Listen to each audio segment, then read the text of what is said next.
आशा करता हूँ आप सब बहुत अच्छे होंगे। मेरा नाम है सिद्धांत अग्निहोत्री।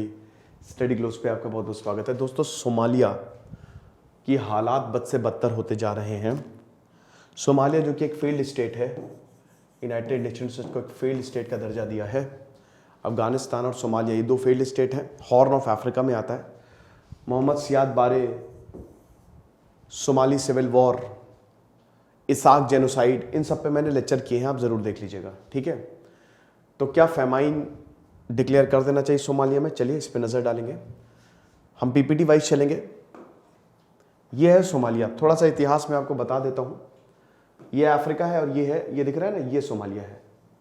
ठीक है, ये हॉर्न ऑफ अफ्रीका में आता है। हॉर्न ऑफ अफ्रीका में इथियोपिया भी आएगा बगल। सोमालिया इथियोपिया से अपना जो बॉर्डर है वो शेयर करता है। ठीक, तो अभी अगर बात करते हैं तो पहले तो यहाँ पे सल्तनत का रास्ता। देखिए, मैं बहुत ज़्यादा तो उसमें नहीं समझाऊंगा, मैं अपने मेन टॉपिक पे ही आऊँगा। मैंने क्या बताया कि सब लेक्चर मैंने कवर किए हैं। सोमालिया पे कम से कम 8-9 लेक्चर्स हैं मेरे, आप देख लीजिएगा। तो सबसे पहले तो ये जो पूरा का पूरा एरिया है जो आपको दिख रहा है, ये पहले सल्तनत आई और उसके बाद फिर कॉलोनियलिज्म ऊपर से लेकर नीचे तक अफ्रीका को कॉलोनाइज कर दिया गया। ब्रिटिशर, इटली, फ्रांस, ये सब सारे देश, स्पेन, पुर्तगाल सब आ गए, जर्मनी, सभी, पूरा यूरोप। तो अब क्या होता है कि ये वाला जो ये इतना पोर्शन जो है ना, ये रहा ब्रिटिश के पास। ठीक है, और ये वाला जो पोर्शन है ना, ये रहा इटली के पास। 1888 और ये 1884। ओके, कैपिटल है मोगादिशु। अब आप ये समझिए कि ये सबसे स्ट्रैटेजिकली सबसे इंपॉर्टेंट, अगर सोमालिया को खाली यूज करे अफ्रीका और सोमालिया अपनी ताकत पहचाने तो Somalia will rule the world. क्योंकि कोस्ट है ना, ये आप देख सकते हो, समुद्र का एक्सेस है, लैंडलॉक्ड नहीं है। तो इसीलिए जहां पे कोस्ट का एक्सेस है, समुद्र का एक्सेस है, वो ब्रिटिश की आंखों का तारा। तो ब्रिटिशर ऐसे ही, बंगाल क्यों भाई, बंगाल स्ट्रैटेजिकली बहुत ज्यादा इंपॉर्टेंट था, समुद्र का डायरेक्ट एक्सेस। ब्रिटिशर ने तीनों प्रेसिडेंसी एक मुंबई में बनाई, मद्रास और बंगाल तीनों में कॉमन क्या था? समुद्र का एक्सेस। इसीलिए तो जीता वो, हाईली फर्टाइल रीजन। तो सोमालिया जो है इसीलिए ब्रिटेन की आंखों का तारा बना। काफी इन्होंने रिफॉर्म्स किए, लेकिन 1945 के बाद, वर्ल्ड वॉर 2 के बाद डीकोलोनाइजेशन शुरू हो गया और 1960 आते आते सोमालिया को मिल गई आजादी। लेकिन ये वाला एरिया अलग है, ये वाला एरिया अलग है। उसके बाद हम देखते हैं सोमालिया में झड़प शुरू हो गई। एक अखंड सोमालिया की बात होने लगी, जिसमें इथियोपिया के रीजन भी लेके आओ और भी बहुत सारे रीजन्स की बात करने लगे। वहीं पे एक लीडर उभर के आते हैं, इटालियन सोमालीलैंड में जन्मे मोहम्मद सियाद बारे, एक मार्क्सिस्ट लेनिनिस्ट पढ़े लिखे इंसान। और इन्होंने तख्ता पलट करते हैं। 1969 आते आते सोमालिया में मोहम्मद सियाद बारे का राज हो जाता है और सोमालिया डेमोक्रेटिक रिपब्लिक बनाया जाता है। अब बात यह है कि शुरुआत में सोमालिया में अच्छी डेवलपमेंट थी, पढ़े लिखे इंसान थे। ये वाला जो एरिया है, ये वाला, इस एरिया में बहुत डेवलपमेंट हुई, लेकिन इसको छोड़ दिया गया। सोमालियंस चाहते थे ये वाला कि ये पूरा सोमालिया एक हो जाए, लेकिन यहां के लोगों ने, एक था ही, लेकिन यहां के लोगों ने हमेशा रेजिस्ट किया कि हम यहां पे नहीं आने वाले। नतीजा ये हुआ कि 1998 में यहां पे होता है साक जेनोसाइड, बहुत खतरनाक, लोगों को मार दिया गया, लिटरली मार दिया गया। ठीक है, यहां के लोगों को। अब हम सबको पता है अफ्रीका में बहुत सारी ट्राइब्स हैं। सबसे बड़ी दिक्कत क्या है सोमालिया में? राष्ट्रवाद। सोमालिया एक प्राइम एग्जांपल है कि क्यों राष्ट्रवाद जरूरी है। अति राष्ट्रवाद नहीं, राष्ट्रवाद। अगर राष्ट्रवाद नहीं होगा तो देश बिखर जाएगा। यही सोमालिया के साथ हुआ है। सोमालिया में जो सिस्टम चलता है ना, वो ट्राइब, जैसे मेरी ट्राइब है तो उसको प्राइम मिनिस्टर बना दो। यहां पे मेरिटोक्रेसी नहीं है, राष्ट्रवाद नहीं, सब अपना अपना सोचते हैं यहां पे। You will be surprised to know कि अभी जो कंडीशन है सोमालिया की, सोमालिया एक है ही नहीं। अल शबाब का कब्जा है, सैकड़ों ग्रुप्स बने हुए हैं, मिलिटेंट ग्रुप्स बने हुए, उन्होंने अलग अलग पोर्शन पे अपना कब्जा जमाया हुआ है। ये वाला जो एरिया है ये खाली सरकार कंट्रोल करता है, बाकी ज्यादातर एरियाज जो हैं वो या तो मिलिटेंट्स के कब्जे में है या फिर वहां पे अनरेस्ट है। इसीलिए सोमालिया एक फेल्ड स्टेट है, दुनिया का सबसे खतरनाक देश है सोमालिया। इस समय कंडीशन ये है। मोहम्मद सियाद बारे आए, मोहम्मद सियाद बारे ने बोला कि इथियोपिया पे कब्जा करेंगे, इथियोपिया को इन्वेड कर दिया और इथियोपिया ने बैंड बजा दी सोवियत के साथ मिलकर। पहले सोवियत सोमालिया के साथ था, ये सब हुआ। और 1991 आते आते सोमालिया यहां पे फिर से तख्ता पलट होता है और मोहम्मद सियाद बारे को देश छोड़ के भागना पड़ता है। अब इसके बाद यहाँ पे सिविल वॉर शुरू हो जाता है। इससे पहले सिविल वॉर शुरू हो गया था। इसके बाद फिर अमेरिका ब्लैक हॉक डाउन पे, अभी जस्ट मैंने लेक्चर लिया था, एक मूवी भी बनी है उस पर, तो वो आप देखिएगा। और उसके बाद अभी तब से लेकर अभी तक दिक्कतें बहुत ज्यादा है। ट्रांजिशनल गवर्नमेंट 2000 में transition TNG transitional national government बनाई गई कि जब तक सोमालिया में, क्योंकि अगले 1992 से लेकर 2000 तक यहाँ पे कत्लेआम हुआ है, फेमाइंस आए ढेर सारे, और फिर 2000 के बाद थोड़ी स्टेबिलिटी आई और यहाँ पे ये बोला गया कि चलो ठीक है चीजों को ठीक करते, लेकिन उसके बावजूद तब तक इतने सारे ग्रुप्स यहाँ पे क्रिएट हो गए थे ना कि अब सोमालिया वापस जा ही नहीं। पर आज भी यही प्रॉब्लम है, सरकार यहाँ पे सोमालिया में है लेकिन बहुत सारे मिलिटेंट्स ग्रुप्स हैं। तो एक छोटा सा इतिहास था। तो अभी अगर बात करते हैं तो सोमालिया में इमरजेंसी डिक्लेयर करनी चाहिए। 70 लाख लोग, 7.1 मिलियन लोग, they are facing acute food insecurity, खाने के लिए पैसा नहीं है। 15 लाख बच्चे मैल न्यूट्रिशन, 2,13,000 खत्म होने वाले हैं, खाने के लिए कुछ नहीं है। ठीक है, साउथ सुडान में आप जाइए, वहां पे हालात इतने खराब है कि कांच खा रहे बच्चे, कूड़ा खा रहे हैं, खाने को है ही नहीं, बहुत बुरी हालत है। ये आप देख सकते, तस्वीर अभी बहुत वायरल हुई थी, ये बच्चा है, इसकी माँ जो है हालत खराब, उसकी माँ इसको छोड़ के भाग गई क्योंकि ड्रॉट इतना ज्यादा था, सूखे की वजह से, उसको पता था मैं मर जाऊंगी, वो छोड़ के भागी और ये बच्चा मर गया, इसको रैप किया गया। तो ये बच्चे की फोटो बड़ी वायरल हुई थी कि सोमालिया में हालात कितने बुरे हो चुके हैं। तो it is on the brink on the worst famine, मतलब 70 लाख लोग रिस्क पे हैं, आप समझ रहे हो, आधी से ज्यादा इनकी पॉपुलेशन। यूनाइटेड नेशंस ने बोला है कि जो देश है आने वाले समय में बहुत खतरनाक, सोमालिया में इससे पहले 2 बहुत बड़े फेमाइन आए थे। 2011 का फेमाइन जिसने लगभग 2.5 लाख लोगों को मार दिया था, और सोमालिया में फेमाइन आएंगे ही आएंगे क्योंकि मुश्किल है। अब आप बोलेंगे देश क्यों नहीं मदद कर रहे हैं, अभी मैं उसके बारे में भी बताऊंगा। जो एक 1992 में आया था और एक 2011 में। 1992 में वही जैसे 1991 में गए, मोहम्मद पूरी सरकार कोलैप्स कर गई, जिसकी वजह से लोगों के पास खाने के लिए कुछ भी नहीं बता। छोटे छोटे सोमालिया में जैसे अल शबाब ग्रुप, वो छोटे छोटे बच्चों को रिक्रूट करता है। एक मूवी है, देखिएगा जरूर, बीस्ट ऑफ नो नेशन, अगर हिम्मत है तो देख लेना क्योंकि ये बहुत ही डिस्टर्बिंग मूवी है। ठीक है, ये अफ्रीका के हालात बताए हैं और इसमें वो हैं बहुत बड़े हीरो, यार उसका नाम क्या था, इद्रिस एल्बा। ठीक है, बहुत हॉलीवुड मूवी में काम कर चुके हैं, लेकिन ये बहुत ही डिस्टर्बिंग मूवी है। मैं इस मूवी को एक ही बार देखा मैंने, उसके बाद मेरी हिम्मत ही नहीं हुई देखने की। कैसे एक छोटे, उसमें एक मूवी में सीन है, एक छोटा सा बच्चा जिसकी फैमिली को खत्म कर दिया जाता है, उसके सामने एक सीन है, एक आदमी भीख मांग रहा है कि मत मारो, और वो लीडर कहता है उसको मारो, तो वो उसके पास वो होता है कुल्हाड़ी, मतलब वो आरी टाइप की नहीं होती है, वो उसके सर पे मारता है रोते रोते, यहां पे उसको कट जाता है एकदम, मतलब 2 हिस्सों में वो आदमी, और वो बच्चे के पास कोई चारा नहीं रहता। It is very very disturbing. और यही अफ्रीका के हालात हैं, बहुत सारे देशों में अफ्रीका के यही हालात हैं, सब में नहीं, क्योंकि बहुत ज्यादा सिविल वॉर और अनस्टेबिलिटी, इनसिक्योरिटी, सब ने पूरे कॉन्टिनेंट को तोड़ के रख दिया है।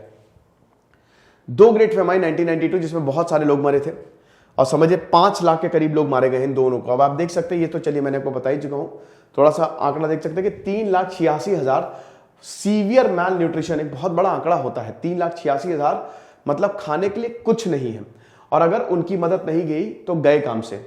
मोर than million they have been displaced, छोड़ के भागना पड़ रहा है, कोई इथियोपिया जा रहा है, कोई कहीं और जा रहा है। और आगे आने वाले समय में, मतलब ये दिसंबर आते आते फेमाइन और ज्यादा वर्स हो जाएगा। सोमालिया बचेगा नहीं बचेगा ये भी कुछ कह नहीं सकते।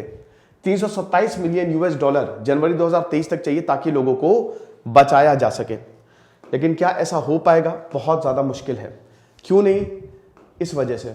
ठीक है, ये देख सकते हैं कि 2022 में, अगस्त सितंबर 2022 में क्या हालत थे। लाल में ये फेमाइन, ये इमरजेंसी जो लाल में दिख रहा है ना, इमरजेंसी मतलब तुरंत कुछ करो वरना एक गए। अब देखिए लाल यहां पे आपको ज्यादा, मरून और लाल ज्यादा दिखेंगे नहीं, लेकिन अभी देखिए 1 साल बाद अक्टूबर 2022 आते आते पूरा का पूरा सोमालिया लाल में आ गया, यानी कि उनको इमरजेंसी की सख्त जरूरत है। और ये यहां पे भी पूरा लाल हो जाएगा अभी सोमालिया, आप देखिएगा। अब क्लाइमेट क्राइसिस एक बहुत बड़ा कॉज है, global food shortage, Russian invasion of Ukraine, कोविड-19, ये आपको आंसर राइटिंग में काम होगा, सब जगह वही छाप दीजिएगा। और ग्रेन, फ्यूल और फर्टिलाइजर की कॉस्ट बहुत ज्यादा बढ़ गई है, वैसे ही यहां के लोगों के पास इतना पैसा नहीं है। अब सोमालिया, रशिया, सोवियत, ऐतिहासिक रूप से सोवियत जो है, क्योंकि देखिए मोहम्मद सियाद बारे जो है वो मार्क्सिस्ट थे, वो कम्युनिस्ट थे, तो सोवियत जो है वो इनको सपोर्ट बहुत पहले से कर रहा था। तो बाद में इथियोपिया भी जब इन्वेड किया तो इथियोपिया के साथ हो गया। सोवियत भी कोई कम थोड़ी ना, ठीक है, पलटी मार ली वरना जीत जाते। तो भैया मार्क्सिस्ट वो भी, तो ऐतिहासिक रूप से सोवियत ने हमेशा साथ दिया, यानी कि रशिया ने हमेशा साथ दिया है। तो 90% रशिया पे निर्भर है। अब आप ये समझिए कि रशिया यूक्रेन दोनों ही युद्ध में है, तो सोमालिया के पास कुछ खास बचता नहीं है। 2 गुना 3 गुना ज्यादा दाम जो है वो बढ़ चुके हैं।